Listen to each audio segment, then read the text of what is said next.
Jatend piny Kenya William Ruto koro wuok oko kaseyo paro moro ma osebedo ka ichwalo gi moko kuom josiasa mag dwaro ni tim lokruok ne katiba mondo miki keto badho ne jatend Kenya laro lemono nyading'eny. Ruto mano loso gi jood bura mag duond bura mar UDA wacho ni en owuon to keto mana mahino timo dongruok ne jo Kenya ma ok keto ich lach ne telo. Ruto dwaro ni jood bura okadh mana chike mabiro konyo jiwo dongruok ne jo Kenya.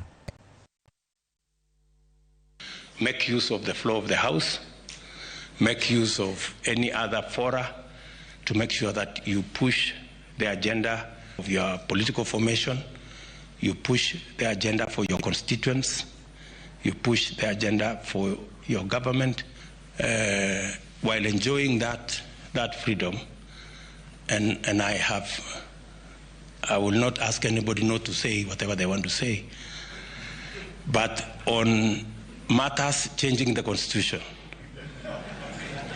I want to tell you that the discussion on changing the constitution for parochial, selfish, personal matters is no space to go.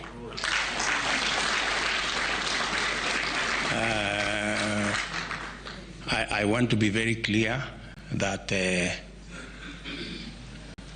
as president, I will not participate in mutilating the constitution for purposes of serving selfish, personal, parochial interests.